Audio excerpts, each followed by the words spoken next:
Sarah Chen loved the pretty lights on Zentara Prime.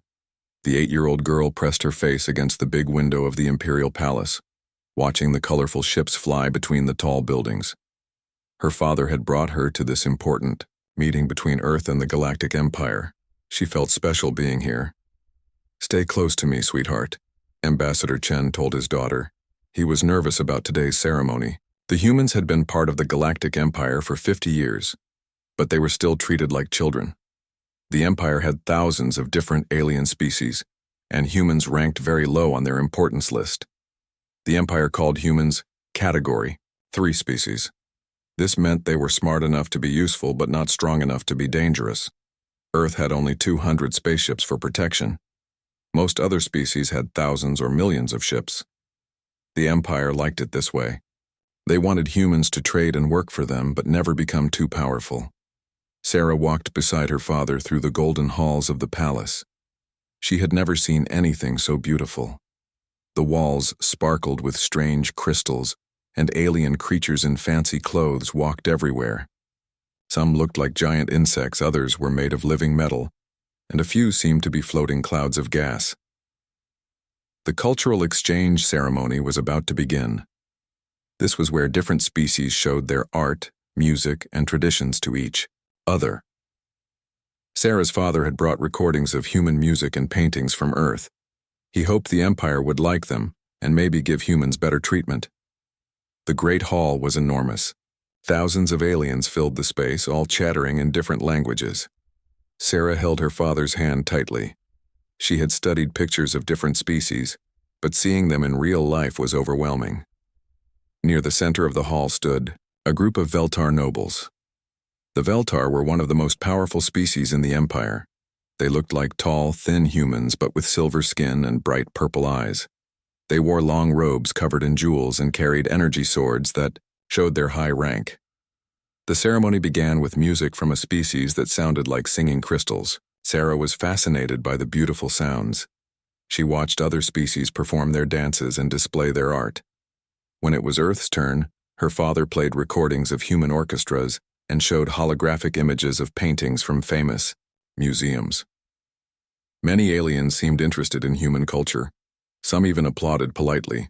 Sarah felt proud of her species and excited to be representing Earth at such an important event. During a break in the ceremony, Sarah needed to use the bathroom.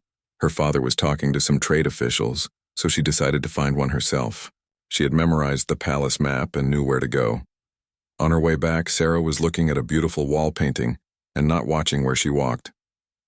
The painting showed the history of the Empire, with thousands of alien species bowing to the imperial throne. She was trying to find humans in the picture when she accidentally bumped into someone. Sarah looked up and saw she had walked into one of the Veltar nobles. The alien was much taller than her, with silver skin that seemed to glow. His purple eyes stared down at her with shock and anger. "I'm sorry, sir," Sarah said quickly, using the polite words her father had taught her. "I didn't mean to bump into you." The Veltar noble's face twisted with rage. Other aliens nearby stopped talking and stared. Sarah felt scared by the sudden silence in the hall. "You dare touch me, inferior creature?" The Veltar hissed. His voice was cold and sharp like broken glass. "Do you know who I am? I am Lord Zalthek of the Inner Council. Your pathetic species just committed an act of disrespect that cannot be forgiven." Sarah backed away, her heart beating fast. "I said I was sorry. It was an accident." More Veltar nobles gathered around. Their energy swords began to glow brighter. Other aliens in the hall moved away, creating a large empty space around Sarah and the angry nobles.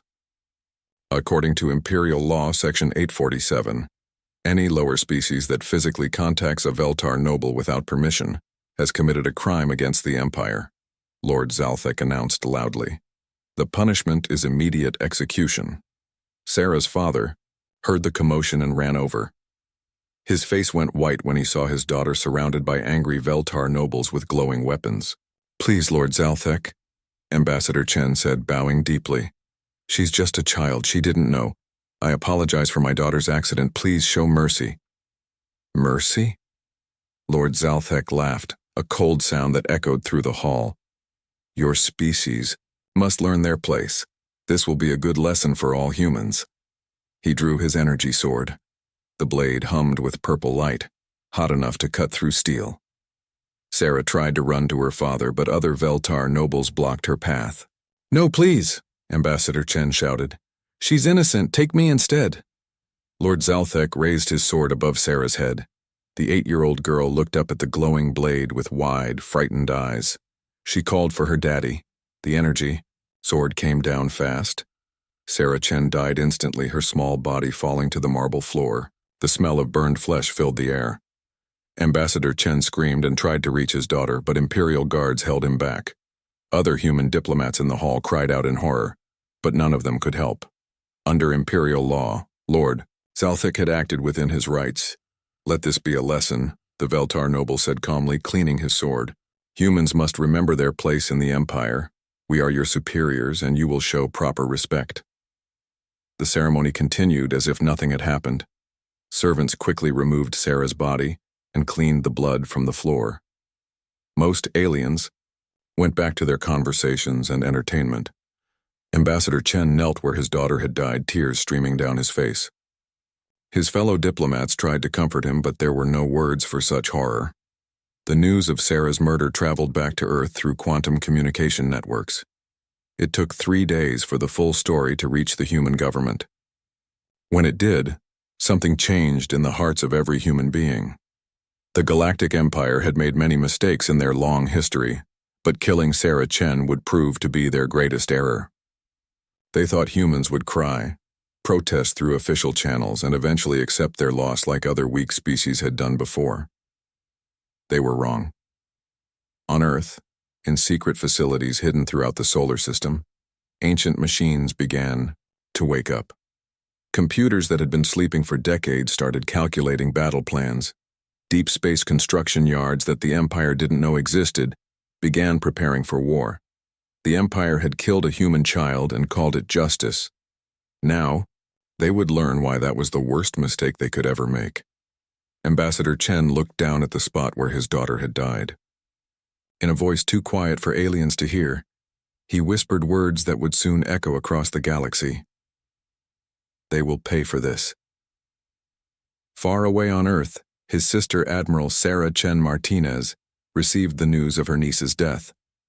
She walked to her office window and looked out at the hidden fleet that no alien had ever seen. 700,000 warships waited in the darkness of space. "Begin Operation Deep Strike," she ordered her communications officer. The galaxy was about to change forever. The Imperial Intelligence Office on Zentara Prime was busy as usual. Agent Krixtal, a spider-like creature with 8 eyes, was reading reports from across the galaxy. His job was to watch for threats to the Empire, but today's reports were boring. "Human emotional response to child's death remains within expected parameters," he typed into his computer. Formal protests filed through diplomatic channels. Some economic sanctions threatened, but nothing serious. Typical human weakness. Threat level, 0. Krixtal had been watching humans for 20 years. They were predictable creatures who talked too much and fought too little. When bad things happened to them, humans would cry, make speeches, and write angry letters. But they never actually did anything dangerous. What Krixtal didn't know was that humans had been planning for this day since they first joined the Empire 50 years ago. When Earth's leaders first met the Galactic Empire, they were amazed by the advanced technology and the thousands of different alien species. But they were also worried. The Empire's history was full of stories about lesser species being enslaved, exploited, or destroyed when they were no longer useful.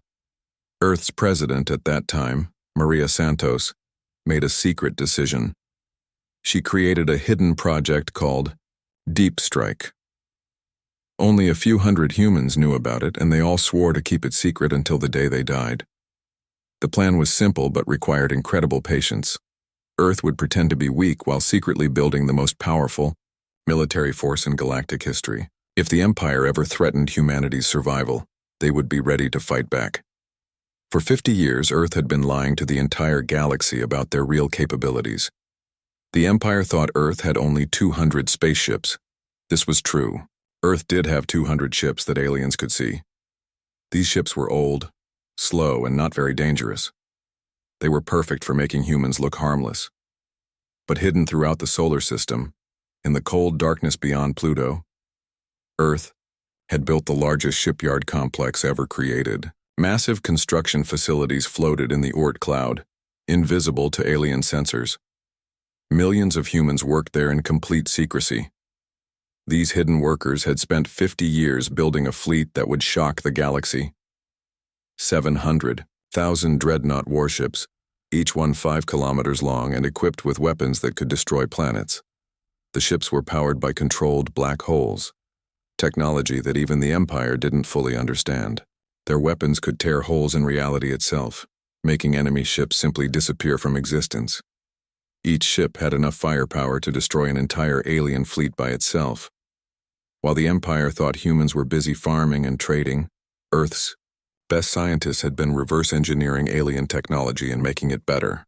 Every piece of Imperial equipment that humans could legally buy was taken apart, studied, and improved. Human computer experts had also been busy.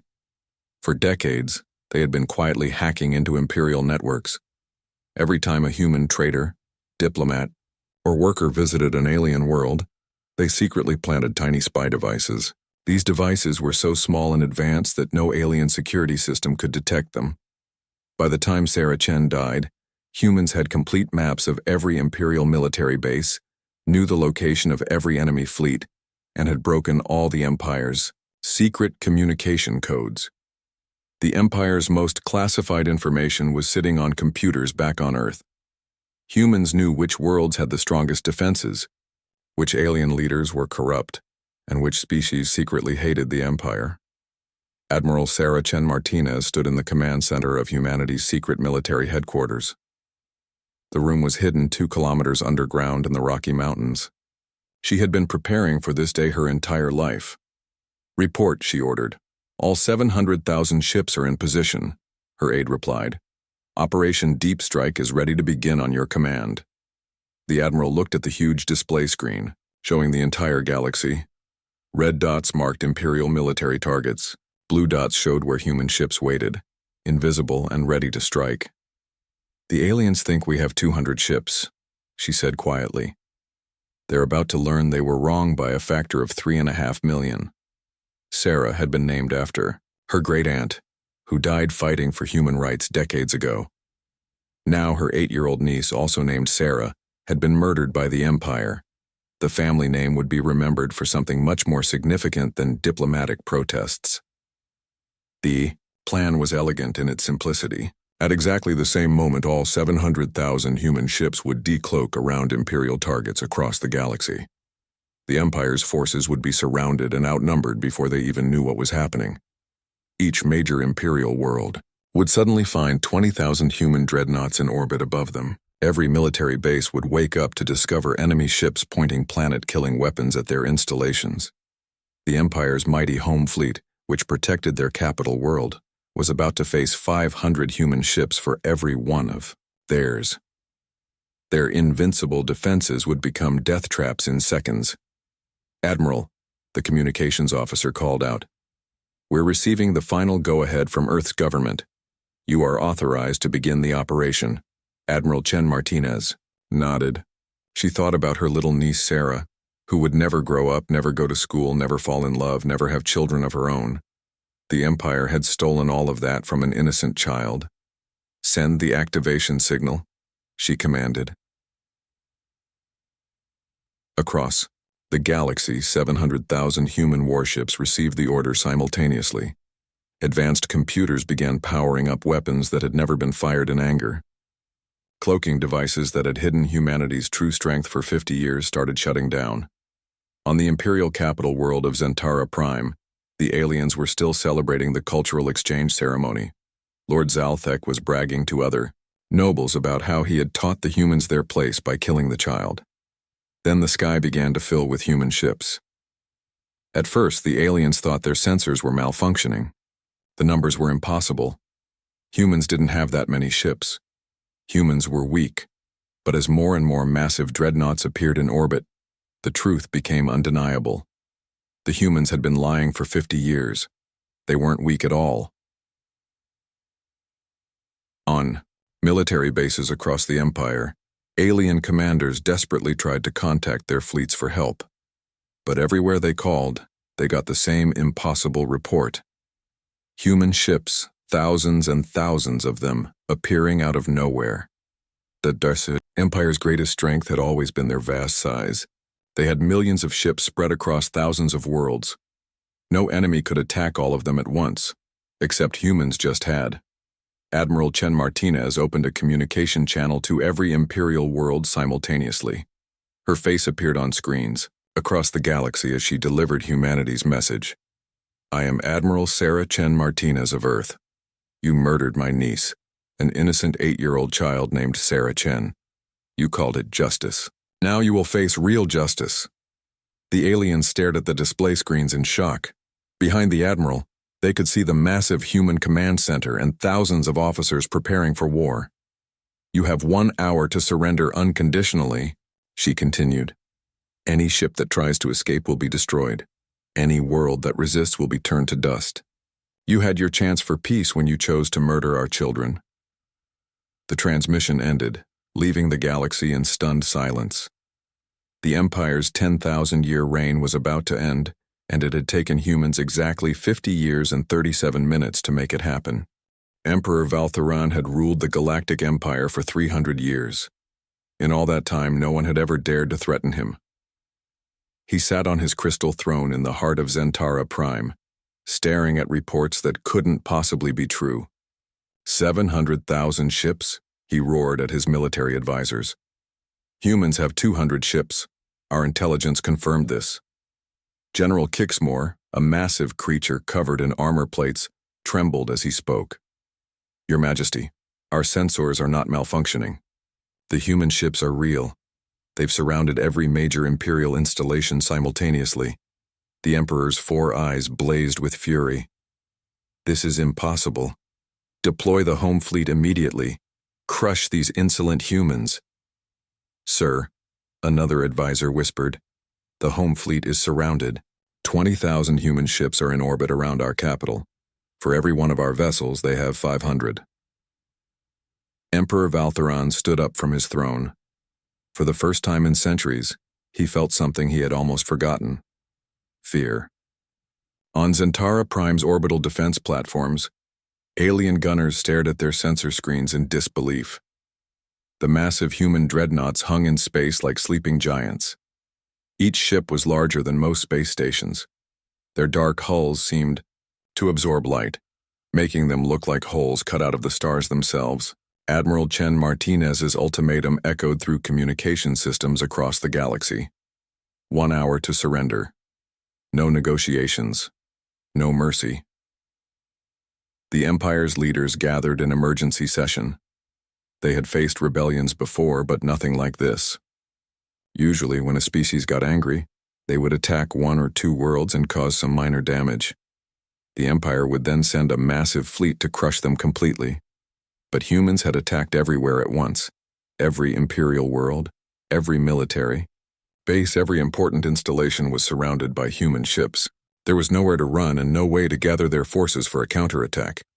We need to negotiate, suggested Minister Hexdye, a floating jellyfish-like creature. Offer them money, territory, whatever they want. Never. Emperor Valthuran slammed his fist on the table. The Empire does not negotiate with inferior species. Your Majesty, General Kixmore said carefully, perhaps we should consider their demands. They seem to have prepared for this conflict more thoroughly than we anticipated. Through the palace windows, they could see the human ships in orbit. The dreadnoughts were so large they blocked out entire sections of the sky. Their weapons were pointed directly at the capital city. The Emperor activated his personal communication system and sent a message to Admiral Chen Martinez. Human Admiral, he began, trying to sound commanding. You have made your point. The Empire acknowledges that the death of your child was unfortunate. We are willing to offer compensation. Admiral Chen Martinez's face appeared on the screen. Her expression was cold as ice. Compensation? You think you can pay for murdering our children? We offer the Veltar noble who killed her, the Emperor said quickly. Execute him however you wish. We also offer 10 billion credits and 3-star systems for human colonization. Not interested. 20-star systems. 100 billion credits. The Admiral's voice remained calm, but deadly. You had 50 years to show us respect. You had countless chances to treat humans as equals. Instead, you kept us as pets and murdered our children when it amused you. What do you want? The Emperor demanded. Justice. The communication ended. The Emperor stared at the blank screen, his mind racing. In his long life, he had crushed thousands of rebellions, but none of those enemies had ever refused his offers to negotiate. 58 minutes had passed since the ultimatum. The Empire's military commanders were frantically trying to organize some kind of response, but every report brought worse news. The human ships weren't just numerous. They were technologically superior to anything in the Imperial arsenal. Their weapons operated on principles that Imperial scientists didn't understand. Their shields could absorb direct hits from the Empire's most powerful cannons without showing any damage. Worse yet, the humans seemed to know everything about Imperial military doctrine. They had positioned their ships to block every possible escape route and counter every standard Imperial battle strategy. On the bridge of her flagship, Admiral Chen Martinez watched the timer count down. Around her, thousands of human officers monitored the galaxy-wide operation. Every Imperial target was locked in and ready to be destroyed. Admiral, her weapons officer reported, all ships report ready to fire, targets confirmed and locked. Any Imperial ships trying to escape? Several hundred have attempted to flee, ma'am. They've all been intercepted and disabled as ordered. Sarah looked at the timer. 2 minutes remaining. She opened a channel to broadcast to the entire galaxy. This is Admiral Chen Martinez. In 2 minutes, the Galactic Empire's reign of terror will end. For 10,000 years, you have enslaved species, stolen resources, and murdered innocents. You called it civilization. She paused, thinking of her niece's frightened face in those final moments. Today, you learn that actions have consequences. The Empire ends now. The timer reached 0. Across the galaxy, 700,000 human ships opened fire simultaneously. On Zentara Prime, the supposedly impregnable orbital defense platforms disappeared in flashes of white light. The Empire's home fleet, pride of their military, was destroyed so quickly that most ships didn't even have time to raise their shields. The Imperial Palace shook as human weapons struck military targets across the capital world. But the humans were precise. They destroyed only military installations, leaving civilian areas untouched. Similar scenes played out on thousands of worlds. Imperial naval bases that had stood for centuries were reduced to debris in minutes. The Empire's mighty war fleets, scattered across the galaxy to maintain control, were systematically hunted down and obliterated. The Veltar noble who had murdered Sarah Chen was attending a victory celebration when human soldiers materialized in his private chambers. They had teleported directly through his shields using technology the Empire didn't know existed. Lord, Zalthek barely had time to scream before he was stunned and captured. Within the first hour of combat, the Empire had lost 90% of their military capability. Worlds that had never been conquered in their entire history suddenly found themselves helpless under human guns. But Admiral Chen Martinez wasn't finished. She opened another galaxy-wide broadcast. Citizens of the former Galactic Empire, her voice echoed across space. Your military is broken. Your leaders are powerless. Any world that surrenders immediately will be spared further destruction. On the screen behind her, footage played showing the obliteration of Imperial fleets. Ships that had seemed invincible just hours ago were now floating debris. Any world that chooses to resist will share the fate of your military bases. The message was clear. The humans had demonstrated they could destroy the Empire's forces with ease. Now they were offering mercy to those who didn't fight back. Across the galaxy, Imperial governors began broadcasting their surrender. World after world announced they were laying down their weapons and accepting human authority. The Zephyrians, who had been enslaved by the Empire for 2,000 years, declared independence and offered to join the human alliance. The crystalline Resonari, master engineers who had been forced to build Imperial weapons, switched sides and began sharing their technology with Earth. Even species that had been loyal to the Empire began abandoning their former masters. Everyone could see which way the war was going. Emperor Valthuran sat in his throne room, watching his empire collapse in real time. Reports flooded in of surrendering, worlds destroyed fleets and defecting allies. "Your Majesty," General Kixmore said quietly, "perhaps we should consider surrender terms while we still can." The Emperor looked at the ceiling where, through the crystal dome, he could see human ships blotting out the stars. How long did this take them? From the first shot to now? 4 hours and 17 minutes, Your Majesty. 4 hours to destroy an empire that had ruled the galaxy for 10 millennia. The humans hadn't just won, they had made it look easy. Admiral Chen Martinez's image appeared on every screen in the palace. "Emperor Valthuran, you have one final choice. Surrender now and you'll live to stand trial for your crimes.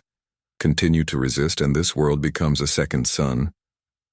The Emperor looked around his throne room at the advisors who had served him for centuries. They were all staring at him, waiting for his decision. He had ruled the galaxy. He had commanded millions of ships and trillions of subjects. He had been the most powerful being in known space. Now a species he had considered barely worthy of notice was dictating terms to him. "I surrender," he whispered. The Galactic Empire was dead, and humanity had killed it in less than 5 hours. The news of Emperor Valthuran's surrender spread across the galaxy faster than light itself. Within hours, every inhabited world knew that the 10,000-year-old Galactic Empire had fallen to a species most aliens had barely heard of.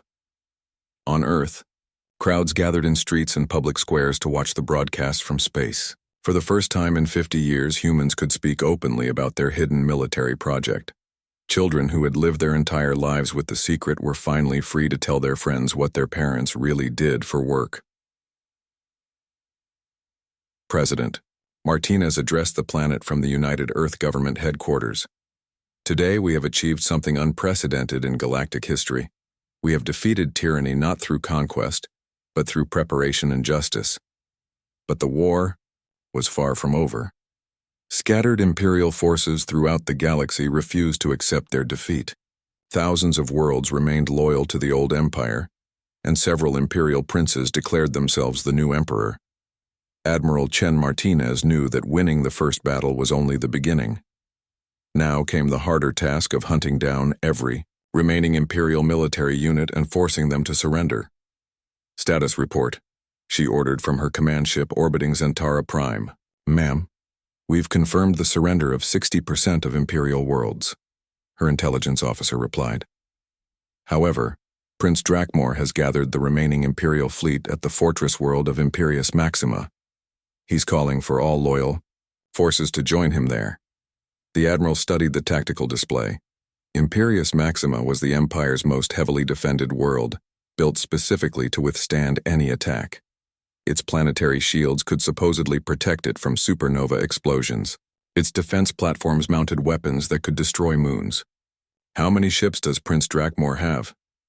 "Approximately 50,000, ma'am. These are the Empire's elite units, the Imperial Guard, the Death Fleet, and the Veltar Honor Squadrons." Admiral Chen Martinez nodded. "Then we'll need to be thorough. Prepare 500,000 ships for the final assault." Meanwhile, across the galaxy, species that had been oppressed by the Empire were rising up to claim their freedom. The Zephyrians, who had been enslaved for 2 millennia, were systematically destroying Imperial slave camps on hundreds of worlds. Captain Velcaris of the Zephyrian Liberation Front contacted the human fleet directly. "Admiral Chen Martinez, my people wish to join your cause. We offer our ships and our lives to help destroy the Empire that enslaved us." The Zephyrians weren't the only ones. The crystalline Resonari offered their reality manipulation technology. The insectoid hive mind species provided millions of worker drones to help with reconstruction efforts. Even the gaseous nebula collective, who normally avoided all contact with solid life forms, sent messages of support to Earth. What surprised everyone most was how many Imperial citizens welcomed their new human overlords. On world after world, aliens who had lived under the Empire's oppression cheered as human ships arrived in orbit. The humans were careful to show they were different from their predecessors. Instead of demanding tribute, they offered aid. Instead of enslaving populations, they granted independence. Instead of destroying cultures, they encouraged diversity. But first, they had to finish the war. Prince Drakmor, youngest son of Emperor Valthuran, stood on the bridge of his flagship at Imperius Maxima.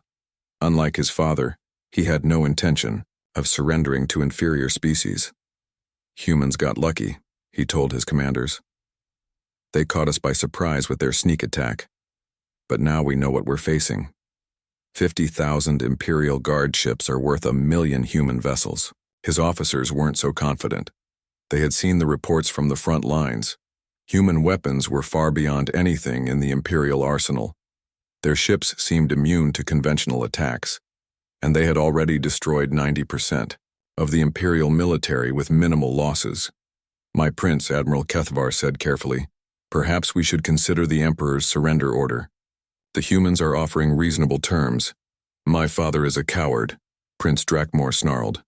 The Empire has ruled this galaxy for 10,000 years. We will not bow to humans who were crawling in mud when our civilization reached the stars. He activated the defense systems of Imperius Maxima. Energy shields that could stop planet-killing weapons powered up around the world. Weapon platforms that could crack moons targeted the empty space where human ships would appear. Let them come, the prince declared. They'll learn what happens when they face the true might of the Empire. 3 days later, the human fleet arrived. 500,000 ships materialized simultaneously around Imperius Maxima. The massive human dreadnoughts dwarfed even the Empire's largest vessels. Their dark hulls seemed to drink in the light from nearby stars. Prince Drakmor stared at the tactical display in disbelief. He had expected maybe 10,000 human ships. Instead, he faced 500,000. How many ships do these humans have? He whispered. Intelligence estimates suggest they possess at least 700,000 combat vessels, my prince, Admiral Kethvar replied quietly. 700,000 ships. The entire Imperial military at its peak had only fielded 3 million vessels, spread across thousands of worlds. Somehow, one small planet had built nearly a quarter of that number in secret. Admiral Chen Martinez's face appeared on every screen in the Imperial fleet. She stood on the bridge of her flagship with Earth's flag behind her. For the first time since the war began, she looked tired. Prince Drakmor, I'm offering you the same choice I gave your father. Surrender now, and you'll be treated according to the laws of war. Continue to resist, and I'll be forced to destroy your entire fleet. The prince cut off the transmission and turned to his commanders. We have the strongest defenses in the galaxy. Our ships are the finest the Empire ever built. We can hold them off indefinitely. My prince, Admiral Kethvar said, they outnumber us 10-1. Perhaps we should— We fight! Prince Drakmor roared. Signal all ships to attack. The last great battle of the Galactic Empire began. The Imperial Guard were the elite of the elite.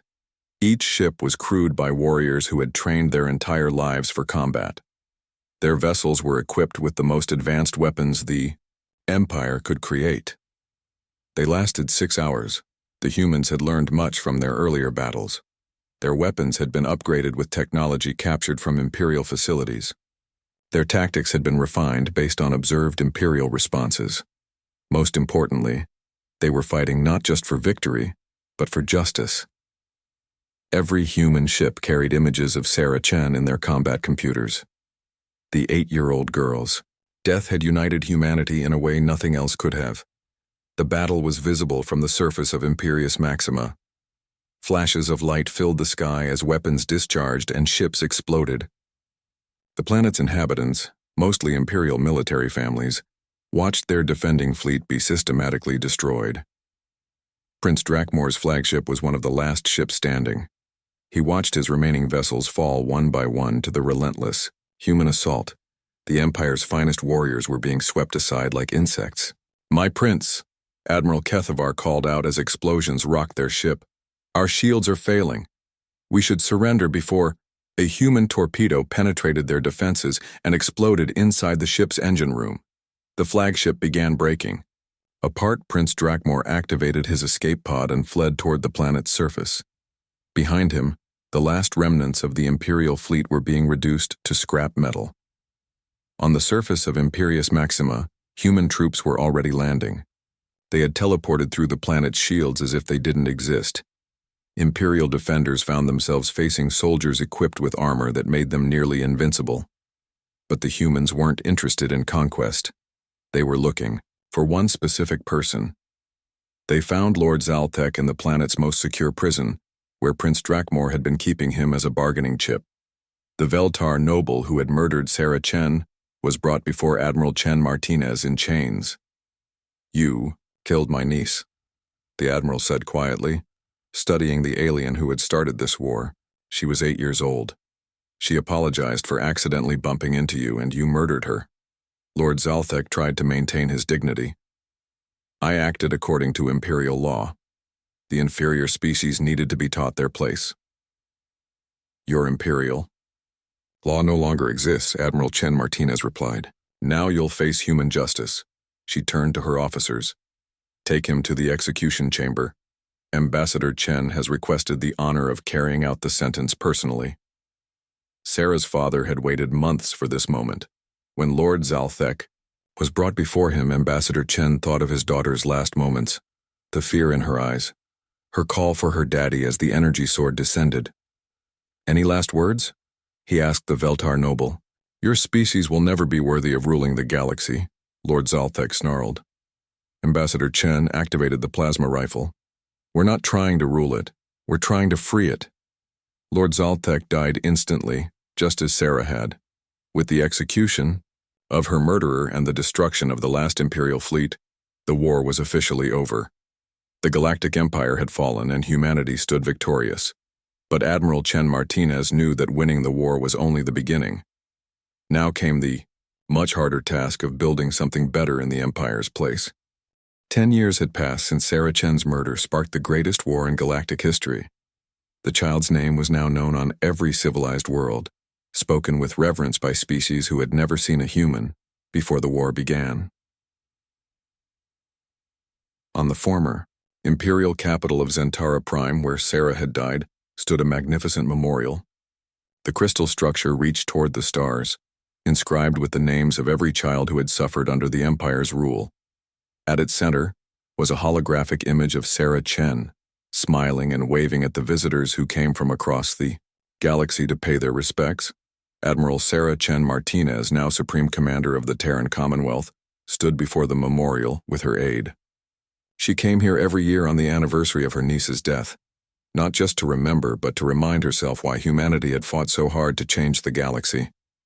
"The morning reports, Commander," her aide said quietly, handing her a datapad. Sarah scanned the information. Trade between Commonwealth worlds had increased by 300% this year. The former slave species were thriving as independent nations. Crime rates had dropped to historic lows across most sectors. "Any problems?" she asked. "The usual minor disputes, ma'am.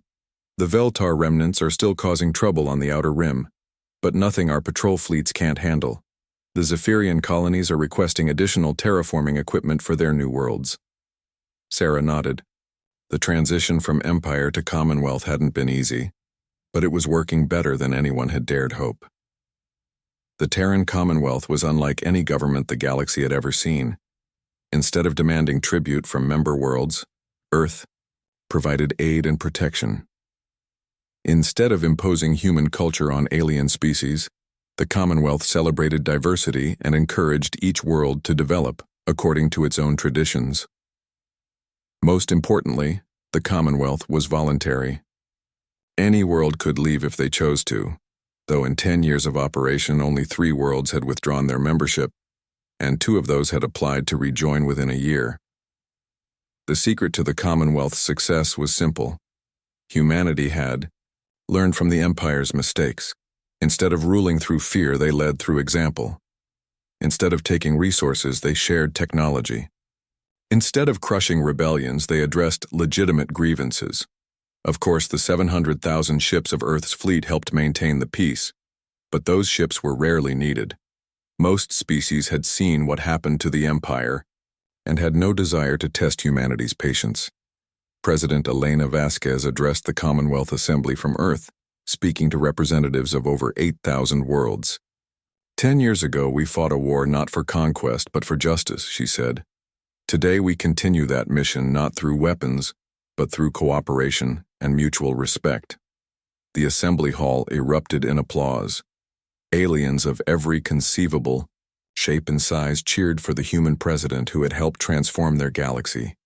The Zephyrian representative, whose people had been enslaved for 2 millennia, wiped tears from her compound eyes. The Commonwealth faces new challenges every day, President Vasquez continued. But we face them together as equals, as friends, as family.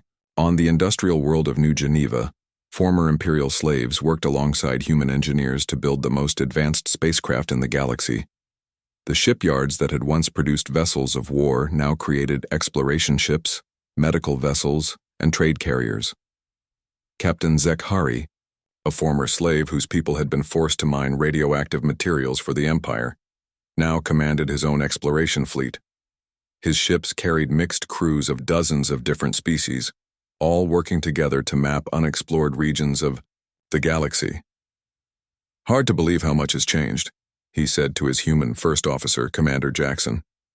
10 years ago, my people were dying in Imperial mines. Today, we're captains of our own destiny. Commander Jackson smiled. That's what Sarah died for, so everyone could have the chance to be free. The Commonwealth's economic policies were revolutionary. Instead of the Empire's system of tribute and exploitation, trade was conducted on equal terms between independent worlds.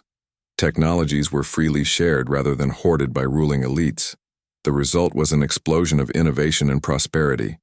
Worlds that had been kept primitive by imperial policy were now developing their own advanced civilizations. Species that had been limited to menial labor were producing art, literature, and scientific discoveries. The Resonari, masters of crystal-based technology, had partnered with human scientists to create new forms of faster-than-light communication. The Gaseous Nebula Collective had shared their knowledge of energy manipulation, leading to revolutionary advances in power generation. Even former imperial loyalists were benefiting from the new order. The proud Veltar, who had once considered themselves the galaxy's master race, were slowly adapting to their new role as equals among equals. Ambassador Tolan of the Veltar Commonwealth had the difficult task of representing his people in the new government. Many Veltar still resented their fall from power, but Tolan had seen enough of the galaxy to understand that the Commonwealth was better than the Empire in every way. My people made mistakes, he admitted during a diplomatic dinner on Earth. We thought strength meant domination. We thought leadership meant fear. The humans have shown us that true strength comes from protecting the weak, and real leadership means serving others. The transformation wasn't complete, of course. There were still imperial holdouts in the outer regions, pirates who preyed on trade routes and species who struggled to adapt to freedom after centuries of oppression. But the Commonwealth's response to these challenges was measured and effective. Instead of the Empire's brutal suppression of any dissent, human peacekeepers worked to address root causes. Piracy decreased when trade opportunities increased. Political extremism faded when people had food, jobs, and hope for the future. The Commonwealth fleet had evolved too. While Earth still maintained its 700,000 warships, they were rarely seen except during training exercises. Instead, most Commonwealth military activity involved smaller patrol craft, rescue vessels, and exploration ships. The galaxy was more peaceful now than it had been in millennia. Admiral Chen Martinez finished reading her reports and prepared to return to her ship. But first, she placed a small bouquet of earth flowers at the base of Sarah's memorial. "We kept our promise, sweetheart," she whispered to the holographic image of her niece. "No child will ever suffer like you did. Not while humanity has anything to say about it." As she walked away, other visitors approached the memorial, a group of young Zephyrian students on a field trip, their teacher explaining the significance of the small human girl whose death had changed everything. A Veltar family, their children placing their own flowers beside the Admiral's. An elderly Resonari who remembered the old empire and wanted to show respect for the child who had ended it. Sarah Chen would have been 18 years old now. She might have been starting university, or perhaps joining the diplomatic corps, like her father. She might have fallen in love, traveled to distant worlds, maybe even had children of her own. Instead, she had become something greater, a symbol of innocence lost and justice achieved. Her death had united humanity in righteous anger, but her memory inspired them to build something better than revenge. The Commonwealth would face new challenges in the years ahead. There would be disputes to settle, problems to solve, and perhaps even new threats to confront. But humanity had learned something important during their 50 years of preparation for war. The greatest victory wasn't destroying your enemies. It was turning them into friends. In schools across the galaxy, children of dozens of different species learned the story of Sarah Chen. They were taught that one small act of cruelty had led to the fall of the mightiest empire in history, while one small act of kindness could change the universe.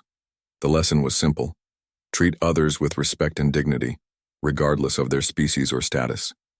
Protect the innocent, stand up to bullies, and never ever underestimate the power of people who love their children. The galaxy was vast and full of wonders. There were still unexplored regions, undiscovered species, and mysteries that might take millennia to solve. But for the first time in recorded history, beings from thousands of different worlds could explore those wonders together in peace. Sarah Chen's legacy lived on in every friendship between species that had once been enemies, in every child who grew up free from oppression, in every world that chose cooperation over conquest. The little girl who had loved pretty lights and bumped into the wrong alien had indeed changed the galaxy.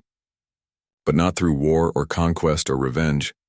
She had changed it through the love of people who refused to let her death be meaningless. In the end, that love had proven stronger than any empire, more enduring than any weapon, and more powerful than any force in the known universe. The Commonwealth would endure because it was built not on fear or greed, but on the simple human belief that everyone deserved a chance to live free, to pursue their dreams, and to raise their children in peace. It was a fitting monument to an 8-year-old girl named Sarah Chen, who had loved the pretty lights and never got the chance to see how beautiful the galaxy could really be.